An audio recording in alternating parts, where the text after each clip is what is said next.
Le meilleur du matériel électronique, c'est chez Bass et Frères. Et oui, Bass et Frères, nous vendons toutes marques de téléphone, iPhone, Samsung, Itel, Nokia, Huawei. Boutique Bass et Frères, n'ayez quelle façon téléphone monnaie de sorli. Woni Samsung, marque originale. Téléphone simple, Android, smartphone, Itel, portable Nokia, tawi kadi ene tiidi. Ah, mbimi non, boutique Bass et Frères. Tawi njidda ko wassade téléphone ma, ngossada téléphone fo mo njidda, nanna dum bawa hebde goddo. Chargeur original, yanti kadi e casque Bluetooth, mbimi posetaji téléphone original. Kala façon, kele USB, min jogi. Mbimi holko pardon, ngare boutique Bass et Frères do to wuro sogi légal moderne. Yene ko deggando, boutique Bass et Frères mo len di jaay lepp li ngeen soxla ci matériel électronique, portable yu original, deuguer lol ci marque bu ne, iPhone, Samsung, Itel, Nokia, Huawei ak yeneen marque. Boutique Bass et Frères dal du ay tiaxan. Clé USB dañ koy jaay. Bu fekkente ne tamit da nga soxla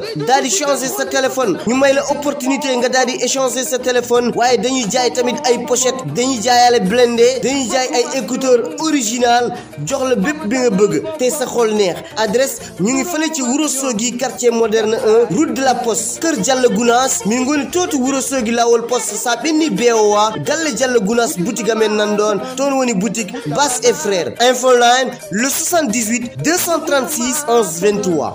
Boutique Bass et Frères. La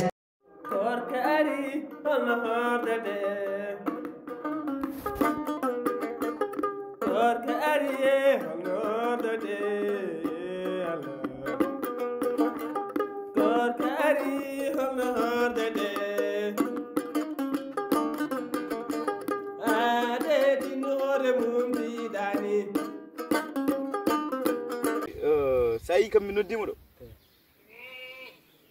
gallo no woniri fewani sagam tan ko guittamo ron ƴegginamo ron konnemo ɗo an mari hen gallo no woni duhoji jammu duhoji ñalowma duhoji suba duhoji kiit te oɗo nowire habsa no wayni kato woni ɓaɗan seydani to woni non tan itte tan fonne ɗo galle o galle kam noon ne mot taw min itan gallu duggu ɓolo jamma ñalamu duggu hale han gasta don ko goor ni mbatten min tawi min didat ɗo galle o no mbatten ni mbatten mi didat ɗo ni do anen waddo lewni do ha do waddo fawli wadde talti tan ha tewa de namde ay hewa an ƴetta miiju ma fof mbaɗa ɗo fawra an tay tam tali waddo waddo 12 pulo non tuwal hen amargal mon ala ñan tay fon tom an ƴettaɗo ndiɗo leydi fof tan kokkeɗa ɗum mbaɗa hen ñamde fon tom de ay joni min sa yi mi noddima ka an joni habso selmade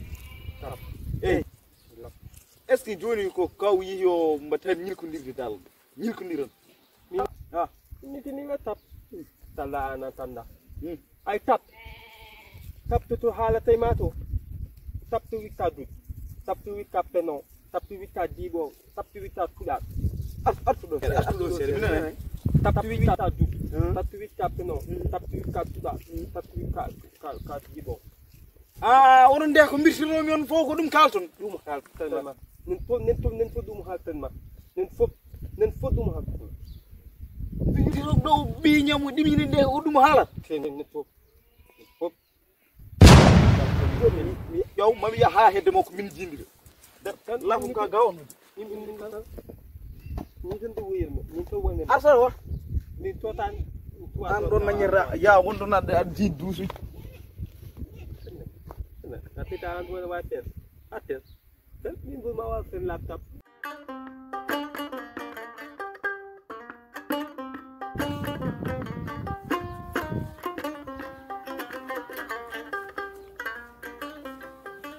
Amsawa. Wala. Badan sel. Yang mana mah? Jam tan. Bismil. Bismil aku yang are nangi hoy. Jam tan. Bismil. Aku an arah aku minta arah. Ih, gue yo ya ma famata. Are ko min tan goto wone galle baba galle ko jaho jotta so wi on ko pidam mi do wadde ami yewni hande ma jiidam bismillah ma a habsa mbaɗa ni welani tan a fooƴi a ɓawli ala fof mbaɗa yi mbaɗa habsa ndende habsa joni jiiɗa habsa waɗi ɓeɗe suwaɓe tan kala ko gadda fof kokka habɓe suwaɓe ñaama ko ñamaɗa fof suwaɓe ñaama to ñamde ɗum hande kadi ko ɗum garduɗa ɗum hagan hoƴƴo ha wajadam kule yanke sera waajo hon wona ɗon ni mbajortoɗa e muɗe min komi sehilma mara anda wiide neɗɗo fooƴina bonna ɓerde mum kule ande ha wona sehilam habsa so wona sehil ma mi haalantama ayno sinno ko goɗɗo wonno mi haalantama ɗum ni ayi mbaɗa sinno ko a wayno fewi won hano min no mbanomi nden eno mbanomi joni ko korka hara waɗi hamdani aɗani kam korka fooƴat kule oppu no mbaɗa ni an nde a wona sehil ka jaadiɗo tan mi sikkanno somi wone dewgalam poɗɗa ko hokkudemi conseil mbiya ham rew Allah ndewa joom galle ma kala ko dañƴa ko dadduɗa fof ndinda e joom galle ma kono wona arde ɗo aɗa yaha aɗa naafugina sa korka min neɗɗo kene fooƴa no fooƴa mbaɗani fulay heɗoy a yaar a ɓooyi fuso wuuro kono hande hanɗo guddirta gueeƴe mimi sikkano ka sehilan sa ari kokka ham conseil mbiya yo joom galle ma ni yalla ɓeydu yalla memi kono wona arde aɗa holla naafigagal ande sa wawi no haalde aduna fusat aɗan ɗo ɗemgal ma laaɓani a fusi wuuro sah noon no ɗemgal ma leeri an noon ka naafi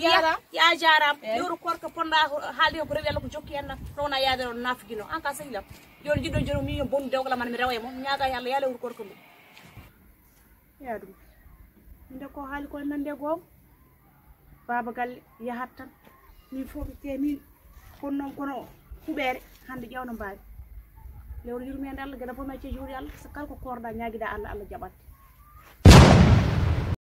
korka ari hono hordete